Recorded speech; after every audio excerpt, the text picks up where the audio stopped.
Data दिखाइए जरा PCR, Surendra Rajput को भी दिखाइए और हमारे तमाम पैनलिस्ट को भी दिखाइए। ये जो डेटा है ये बड़ा इंटरेस्टिंग है और ये बताता है कि कैसे विपक्षी दलों के लिए दिल्ली अभी दूर है। जल्दी से वो डेटा यहां पर हम आपको दिखाते हैं। विपक्षी दलों के तमाम नेता एकजुट हो रहे हैं, बीजेपी की काट, प्रधानमंत्री नरेंद्र मोदी की काट ढूंढने की कोशिश कर रहे हैं, लेकिन यही विपक्षी एकता वर्सेस बीजेपी का मिशन 51%, ये कैसे यहां पर आपके सामने एक पिक्चर रखने की कोशिश करता है आप ये देखिए। नीतीश कुमार ने हर सीट पर बीजेपी के खिलाफ विपक्ष की तरफ से एक उम्मीदवार उतारने का सुझाव दिया है, तो ममता बनर्जी का जोर है कि जो विपक्षी पार्टी जहां मजबूत है वहां वो लड़े और दूसरी पार्टियां उसका समर्थन करें। लेकिन क्या ऐसा हो पाएगा जहां उनको कामयाबी मिलेगी? पहले ये डेटा देखिए, यहां हर सीट पर एक उम्मीदवार, ये नीतीश कुमार का फॉर्मूला है। ममता बनर्जी कह रही है कि जो पार्टी जहां मजबूत हो, अब ये क्या संकेत दे रही है ये आप समझिए, जो जहां मजबूत वो वहां लड़े, ये इनका यहां पर फॉर्मूला है। लेकिन बीजेपी का मिशन 51% क्या है, बीजेपी का फॉर्मूला क्या है वो आपको बताते हैं, या बीजेपी का इतिहास क्या कहता है ये आप समझिए। वो 51% की तरफ कैसे जाने के लिए क्यों जोर लगा रहे हैं आप समझिए। अगर 2014 के नतीजों की बात करें तो कुल 282 सीटें बीजेपी जीत के आई थी, जिसमें से 136 सीटें ऐसी थी जो 50% से ज्यादा थी, 146 ऐसी थी जो 50% से कम थी। लेकिन 2019 आते आते ये आंकड़ा बदला है। 2019 में 303 सीटें बीजेपी जीतती है, जिसमें से 224 सीटें ऐसी हैं जो 50% से ज्यादा वोट शेयर हैं। यानी तमाम दल मिल भी जाएं लेकिन 50% से ज्यादा बीजेपी हासिल कर लेगी तो उसके पास ही 224 सीटें और 50% से कम वोट शेयर 79 सीट्स जिस पर बीजेपी ने जीत हासिल की। तो सारिका पासवान, ये तमाम जो कवायद है आप लोगों की, ये कवायद यहां पर अगर इन 224 सीटों को मद्देनजर रखें और बीजेपी अपनी परफॉर्मेंस दोहराए भी, और इसके साथ मैं आ रहा हूं शहजाद, आ रहा हूं सारिका पासवान से एक रिएक्शन लेकर तुरंत आ रहा हूं। तो सारिका पासवान, क्या मजाक है गौरव? क्या मजाक है गौरव? क्या हुआ? आ रहा हूं आपके पास सारिका पासवान। आप बातें नहीं, आपने कहा था मेरे पास आ रहे हैं, मैं आ रहा हूं आपके पास ही आ रहा हूं। तो क्या दूसरे पैनलिस्ट को नहीं बोलने दे सुरेंद्र जी? आप नहीं, आप बात करेंगे दूसरा नहीं बोलेगा। मैं आ रहा हूं आपके पास, इस डेटा पर आपका कमेंट ले रहा हूं सुरेंद्र जी, ले रहा हूं। सुरेंद्र जी एक मिनट, गुस्सा क्यों रहे हैं? आ रहा हूं आपके पास सारिका पासवान, जल्दी से। सुरेंद्र जी रुकिए ना, आ रहा हूं सुरेंद्र जी, 10 मिनट 10 सेकंड इनका ले लूं, फिर तुरंत आ रहा हूं आपके पास। सुरेंद्र जी आ रहा हूं, रुकिए सुरेंद्र जी, रुकिए। सारिका पासवान, देखिए गौरव जी, सबसे पहले तो विपक्षी दलों की जो बैठक है, इसके पहले भारतीय जनता पार्टी वाले लगातार कह रहे थे कि ये बैठक संभव ही नहीं है, ये नहीं आएंगे, वो नहीं आएंगे, फलाने नहीं आएंगे, ढिमकाने नहीं आएंगे। लेकिन 23 तारीख को तमाम दल जो है वो बिहार की धरती पे आए और ये लोग परिवारवाद की बात जो करने वाले हैं, मैं गौरव इनसे पूछना चाहूंगी, हमारे भारतीय जनता पार्टी के जो प्रवक्ता बैठे हैं पूना वाले जी, ये बताएं कि अमित शाह के बेटे जो हैं वो बीसीसीआई के चेयरमैन हैं, वो कौन है, किनके बेटे हैं भाई? क्या वो परिवारवाद के नमूना नहीं है? नहीं, मैं परिवारवाद की बात ही नहीं कर रहा हूं, मैं तो विपक्षी एकता की बात कर रहा था। मैं विपक्षी एकता की बात कर रहा था। विपक्षी एकता की क्यों बात करेंगे? आप उन लोगों से जब फहरिस्त ले रहे हैं तो आप हमसे भी लीजिए ना। अरे मैं तो पूछ रहा था, 224 सीटें उनके पास 50% से ज्यादा हैं, उसकी काट है आप लोगों के पास। चलिए सुरेंद्र राजपूत आप ही जवाब दीजिए इसका। उसकी काट है आप लोगों के पास, 50% से ज्यादा वोट वाली 224 सीटें वो जीत के आए। फिर आ रहा हूं शहजाद आपके पास।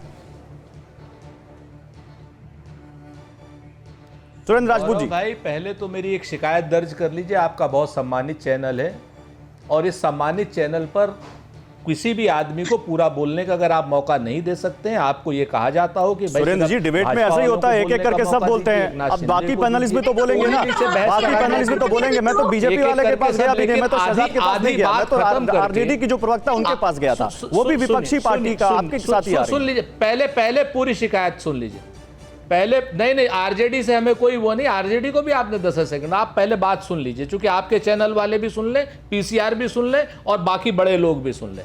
आप लोग बोलने का मौका नहीं देते हैं और हम लोगों को अननेसेसरी आप लोग हमारा बीपी हाई करते हैं। सुरेंद्र जी अगर आपकी शिकायत हो गई तो मैं आपको एक छोटा सा अपना भी तो जवाब भी तो सुन लीजिए सुरेंद्र जी, मेरा सवाल जवाब भी तो सुन लीजिए। अगर मैं इस डिबेट की रिकॉर्डिंग निकलवाऊं तो सबसे ज्यादा विपक्षी पार्टियों ने ही बोला है और सारी विपक्षी पार्टियां बोले, ये मैं पूरी कोशिश कर रहा हूं। आप बोलिए अब। नहीं, मैं आपको, जो आप सबसे बड़ी बात थी कि 2014 में इन्होंने कहा था पिछड़ों की जाति जनगणना कराएंगे, पिछड़ों ने इनके ऊपर भरोसा किया। 2019 में इन्होंने कहा पिछड़ों को अधिकार देंगे, पिछड़ा वर्ग आयोग बना करके आरक्षण देंगे। लोगों ने भरोसा किया। देश के 54% पिछड़ों के धोखा दिया है नरेंद्र मोदी जी ने। भारतीय जनता पार्टी ने जाति जनगणना नहीं करा रहे हैं, पिछड़ों को उनका आरक्षण नहीं दे रहे हैं, पिछड़ों को उनके अधिकार नहीं दे रहे हैं। और आज की डेट में वो 54% पिछड़े, दलित 22% और बाकी सारे के सारे भारतीय जनता पार्टी के विरोधी लोग खड़े हो जाएंगे। इनको भागने की सीट नहीं मिलेगी, 100 सीटों पर नहीं आ पाएंगे ये लोग, क्योंकि इन्होंने पिछड़ों को धोखा दिया है। खुद कहा कि मैं पिछड़ा हूं और पिछड़ों को धोखा दिया। 54% देश के आबादी का पिछड़ा परसेंट है और आज की डेट में आप देखिएगा इनको अगर ये 100 सीटें भी क्रॉस कर जाएं, क्योंकि उनके अधिकार इन्होंने छीना। चलिए जवाब दीजिए शहजाद। सुरेंद्र राजपूत आपके ऊपर सीधा आरोप लगा रहे हैं, प्रपंच किया, और आप कहते हैं ये लोग 300 सीट लाएंगे।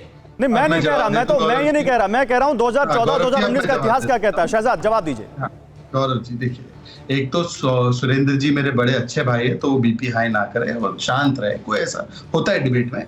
मैं 2-3 बातें रखना चाहता हूँ। यदि सुरेंद्र जी की सारी बातें सही है कि हमारे खिलाफ, शहजाद भाई ये गौरव से शिकायत थी, आप गौरव का पक्ष मत लीजिए। गौरव अपने वकील खुद है, गौरव भी हमारे वकील दोस्त मेरे लिए सबसे ज्यादा बड़ा तोहफा है। अब मुस्कुराते रहिए और मुझे 10 सेकंड दे दीजिए केवल अपनी बात करने। देखिए ऐसा है, सुरेंद्र जी की सारी बातें मान लेते हैं, हमारे खिलाफ इतना माहौल, सारे मुद्दे, महंगाई, बेरोजगारी, ओबीसी समाज भी हमारे खिलाफ, तो फिर सुरेंद्र जी अकेले लड़ लो ना। ऐसी 15 बैसाखियों के सहारे क्यों चल रहे हो? बहुमत तो मिलना नहीं है, चलो कहीं ना कहीं बहु ही मिल जाए। दूसरी बात देखिए, ऐसा है आप लोग सब साथ आइए, सब एक हो जाइए, कोई समस्या नहीं है, पर 0+0 तो 0 ही होता है ना। बंगाल वाली दीदी आपको महाराष्ट्र में क्या दे सकती है? आप तमिलनाडु वालों को क्या दे सकते हैं? उत्तर प्रदेश वाले केरल में आपको क्या दे सकते हैं? इसलिए 0 का 0 गणित 0 ही होता है। अच्छा आते पास ने एक लास्ट 10 सेकंड देखिए, मुझे गर्व होता है, मेरे साथी बैठे हैं, उनके नेता रिक्शा चलाते थे थाने में, मेरे प्रधानमंत्री चाय वाला थे, मेरे उत्तर प्रदेश के मुख्यमंत्री सन्यासी थे, और इनके यहाँ क्या है? एनसीपी में कोई अध्यक्ष हो सकता है परिवार के बाद? आरजेडी के बाद अध्यक्ष हो सकता है परिवार के बाद? बताइए, समाजवादी पार्टी में कोई अध्यक्ष हो सकता है परिवार के बाहर? डीएमके में अध्यक्ष हो सकता है परिवार के बाहर? क्या कोई रिक्शा वाला बन सकता है मुख्यमंत्री? क्या कोई चाय वाला प्रधानमंत्री बन सकता है? जवाब दीजिए सुरेंद्र राजपूत, जवाब दीजिए सुरेंद्र राजपूत, जवाब allow me to respond. Lalu Prasad Yadav भैंस चराते थे, मुख्यमंत्री हुए। नीतीश कुमार जी क्या नाम, इंजीनियरिंग पढ़ रहे थे, मुख्यमंत्री हुए। आपको बताएं, मुलायम सिंह यादव टीचर थे, मुख्यमंत्री हुए। वीर बहादुर सिंह साहब टीचर थे, मुख्यमंत्री हुए। आप क्या बात करते हैं? आपको शर्म नहीं आती है? आपका परिवार 3 पीढ़ियों का शाही परिवार है, योगी आदित्यनाथ का परिवार। पहले महंत दिग्विजय नाथ जी सांसद, उनके मानस पुत्र क्या नाम, महंत अवैधनाथ जी सांसद, उनके मानस पुत्र श्री क्या नाम योगी आदित्यनाथ जी सांसद। 3 पीढ़ियों का राज परिवार है आपका, जो उत्तर प्रदेश में शासन कर रहा है। अच्छा, एक मुद्दा हम लोग अभी छोड़ रहे हैं, एक मुद्दा है जिस पर अभी बात नहीं हुई है, ठाकुर से लेकर के एक मुद्दा जिस पर बात नहीं हुई है। सुन लीजिए, आप परिवारवाद की बात कर रहे हैं, आपने पिछड़ों के पिछड़े विरोधी हैं आप लोग। अच्छा एक शहजाद एक मिनट, जाति हक छीना है आपने, जाति जनगणना का विरोध करके। नहीं, पिछड़ों की बात हो रही है, जनगणना का विरोध। सुनिए सुरेंद्र जी, पिछड़ों की बात हो रही है, पसमानदा का भी जिक्र किया आज प्रधानमंत्री ने, और यूसीसी